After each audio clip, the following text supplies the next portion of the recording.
Hello, everyone, and welcome back to Close the Gap Tutoring Services YouTube channel. Today, as you see, I'm in a different space because I'm going to access my whiteboard. You probably can't see it, it's a bit small, but that's okay. It's mostly for me. You just do the listening and note taking and just drop some comments or questions below, and I'll get back to you with whatever inquiries you might have. So today, we're going to talk about executive functioning and why these cognitive skills are super important, how to recognize some of the challenges that your child or your student might be facing, and how you can support them. And most importantly, today's video is going to just give you an illustration, a relatable illustration of what these executive functioning skills are. So I'm going to compare these skills with the parts of a car.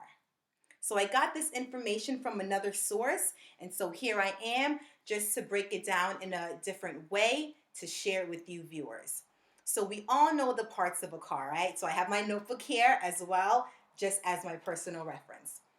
So we all know the parts of a car, right? We have the brake, we have the steering wheel, not the car tire, we have the steering wheel, we have the dashboard, you have your engine, the different gears, you have your gas pedal, the ignition, and even something down to the GPS. And I'm going to tell you why the GPS is also important and how it relates to all these executive functioning skills. So I'm going to read aloud the skills and then individually the different parts of a car.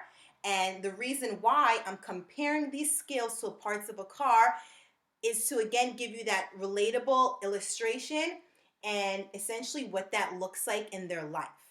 So the different executive functioning skills, you have organization, how they can keep their paperwork, their self organized, tidy, how they can find different things, how they put things away in an orderly fashion. So you have organization. You have working memory, being able to hold on to information in that moment to use it in that moment. Then you have planning and time management. Planning and time management can go along with organization because if you struggle with planning, if you struggle with time management, that will now affect your organization skills and vice versa. If you're not organized, your planning is messed up. If you're not organized, your time management is off, right? Then you have self-control, regulating self, regulating your emotions, regulating your mind, regulating your behavior, you being in charge of yourself, controlling yourself, your impulses, what you want to say, what you want to do, right? And then you have perseverance, having that grit, having that tenacity, pushing through, pushing forward, right? Not giving up. Even if you have to take a break, a second, a movement break, a minute to just decompress, but still moving forward and pushing through whatever task or whatever hardship and challenge you're facing. Then you have flexible thinking. That's being able to change your mind, switch gears mentally, go with a new plan, a different plan if something didn't work out the way you thought or the way you planned. Then lastly, you have task initiation, getting started. You might have a plan, right? You might be organized. You might even have that perseverance to push through. But none of that can happen if you don't even get started, right? And then finally, I have processing speed. So processing speed isn't necessarily an executive functioning skill. However, processing speed plays a role in every single one of these skills, determining how fast, how soon, how quickly the rest of these skills gets accomplished. So now, how do these skills relate to the parts of a car? Let me tell you. So you have your self-control. That's the brake in your car. Being able to stop yourself from saying what you want to say, being able to stop yourself from doing what you want to do. Stopping those impulses, regulating yourself. So that's the brake in a car, right? Your self-control. Then you have your flexible thinking, changing your mind. What do you think that is? Gears. Changing the different gears, especially if you drive a manual car, stick shift. You constantly have to change gears depending on the speed, depending on the traffic, depending on if you're going uphill or downhill. You have to be able to change your mind, change your gears depending on what's going on, going around you. Then you have organization. That's your dashboard.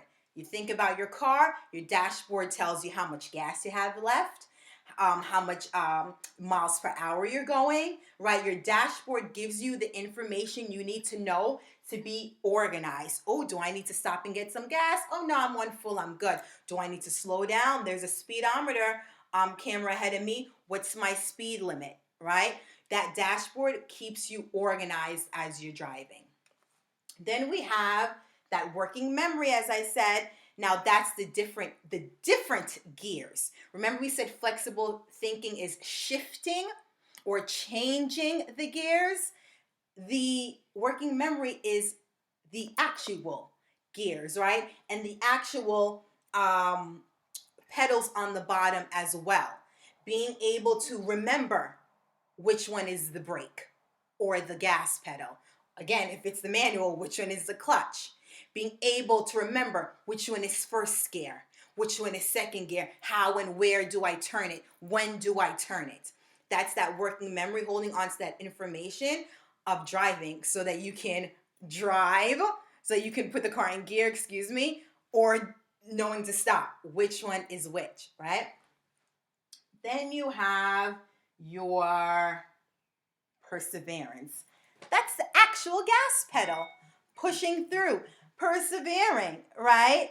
Plain and simple. Then you have your planning and time management. That's where the GPS comes in.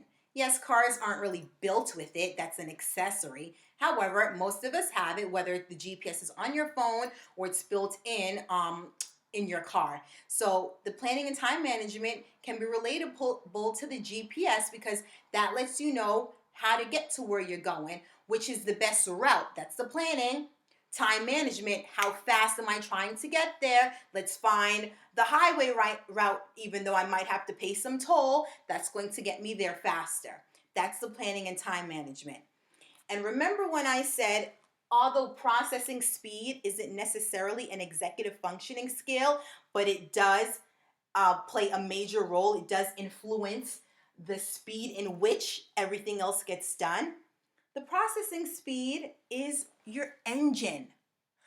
Without the engine or without the functioning, the fast functioning of your engine, everything else falls apart or everything else is now affected, right? So executive functioning skill is a very important cognitive skill we all need. All of these skills helps us manage our daily lives.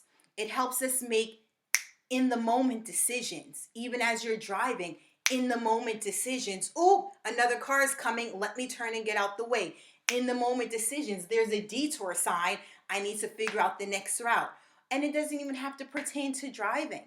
These skills are necessary in our daily lives. If you're working as a cashier, right? You need to be able to be fast, move fast. The customers ask you a question. You have to hold on to the information your boss just gave you about something that's new on the menu so that you can now share that with the customer. They're asking you the price difference between two items. You have to have that immediate answer or the flexible thinking if the customer changes their mind, if the menu quickly changes on you. These skills are essential in your day-to-day lives, and if you want to know how to manage each and every one of these skills, or if you want to know different strategies, different games to play to help develop these skills, watch my next video. So thanks for tuning in, and I hope this helped. Let me know what else you would like me to share with you and different ways you'd like me to illustrate it. Thanks again for watching.